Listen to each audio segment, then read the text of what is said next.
That's exactly what the Fed is going to do, unfortunately. When the Fed is surprised by the fact that we go into a severe recession and inflation actually gets worse, right, which is a situation that they think is impossible. They think, well, if we go into a deep recession, at least we won't have inflation to worry about anymore, and we can just go back to what we've been doing, which is creating inflation. But if we go into a severe recession and inflation is still high, well, they're out of tricks, right? But I think that despite that, when push comes to shove, the Fed is going to pick the poison that it thinks is the least toxic, right? And it's going to say, you know what? Inflation is bad, but a financial crisis and a depression is worse.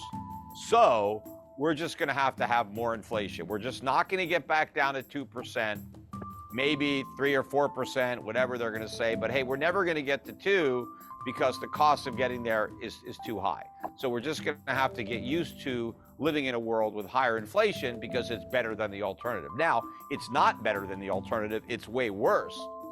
But the Fed and the government won't know that. And even if they do know that, all they really care about is the short run. And yes, if the poison they pick is inflation and they go back to QE and they cut rates, even though inflation is still high, the short-term pain will not be as great as if they did the right thing and continued the inflation fight. In fact, turned it into a real fight with big cuts in government spending, which is, of course, you're not going to fight inflation unless you get rid of these deficits. So we need spending cuts, maybe tax increases if we can't get spending cuts. Spending cuts are my preference. Tax increases would be the next choice, and not on the rich. Unfortunately, that's not going to work. So you got to raise taxes on the middle class and the working poor. So I'd rather cut spending to do that. But the inflation tax hits the poor harder than a sales tax would. When the politicians have to decide pain now or pain later, well, that's a no-brainer for the politicians. It's pain later, because later I might not be in office anymore. In fact, if we have pain now, I won't be in office because I'm going to lose the next election.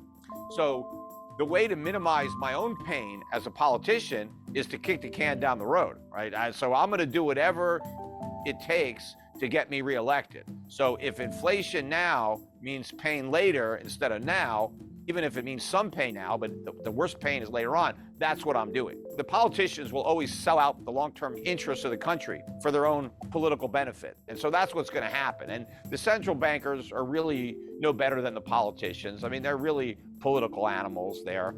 And they're going to make the same choice. They're going to choose pain later because, as far as Powell is concerned, hey, I'm just going to finish out my term and it's somebody else's problem, right?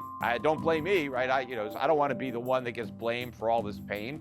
Let it happen on somebody else's watch. The only time that they will do the right thing, potentially, I mean, it's not a guarantee, but let's say we're at a real crisis, right? Where the dollar is imploding, prices are skyrocketing, right? Inflation is, we're on the verge of becoming, Argentina or Zimbabwe, where it's like, it's going to be awful with, price control, shortages, riots, looting, civil unrest. I mean, things are just, it's just like an apocalyptic environment, right? In that environment where it's like, crap, no matter what we do, we're screwed.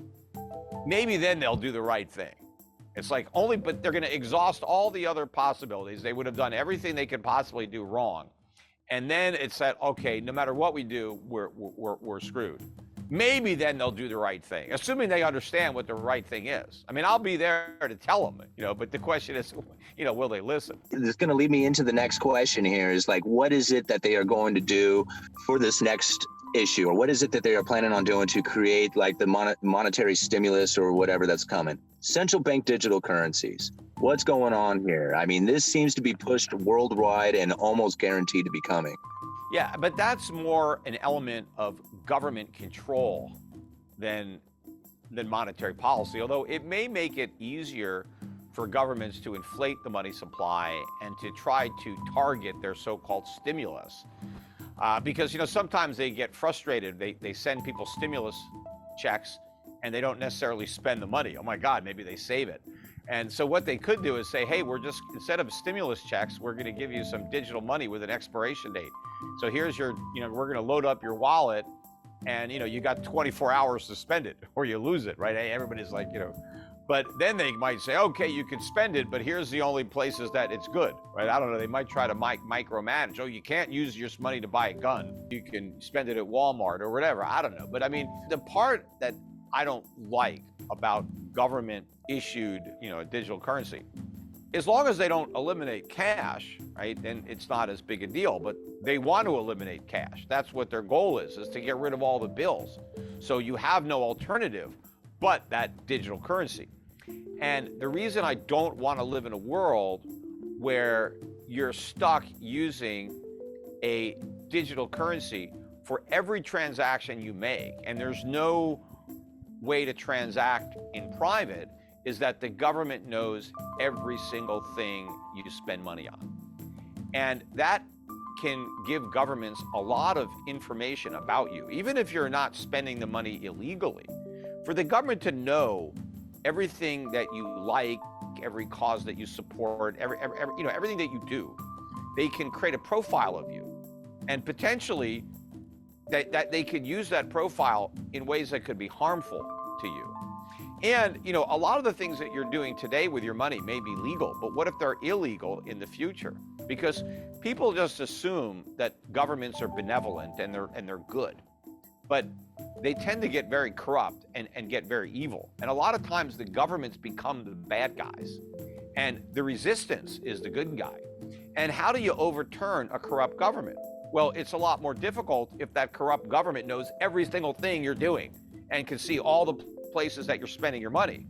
And they can crack down on anybody that becomes part of a resistance. And once the government knows that it's harder for the people to resist tyranny, well, they're more likely to become tyrannical. So it becomes a self-perpetuating prophecy. Lord Acton said, power corrupts, absolute power corrupts absolutely. And so the more power you give government, the more corrupt government becomes. So you always want to be vigilant when it comes to government. You don't want to give up your liberties just because, you'll get some extra safety. And because what the politicians are going to say is, oh, if we just eliminate cash, we'll make it harder for the drug dealers and the terrorists and the money launderers. And maybe that's true. But you know what we're going to lose a lot of our individual rights and freedom. And it's just not worth the trade-off. And from my perspective, being in the financial service industry, I already see through this charade. All of the anti-money laundering that we have now, the laws on the books, all that stuff, yes, they say it's here because of terrorists and drug dealers and criminals, but that's just for the public to get them to approve the laws. The one goal that all these governments have in mind, the criminals that they really want to catch, are the people not paying their taxes. That's really what they're going after, right? They want the tax money. And so they think that if they eliminate the cash economy, then they're going to collect more taxes. Because there's still a lot of people today that do some work under the table, get paid in cash. That's who the government is going after, not the drug dealers, right? It's the guy that's driving his Uber and he's getting some money in cash, or he's doing some odd jobs. And that's why they now want all these payment companies to report all these small transactions, like $600 or more. They want all these transactions reported. Why? Because people were having income and they weren't paying taxes.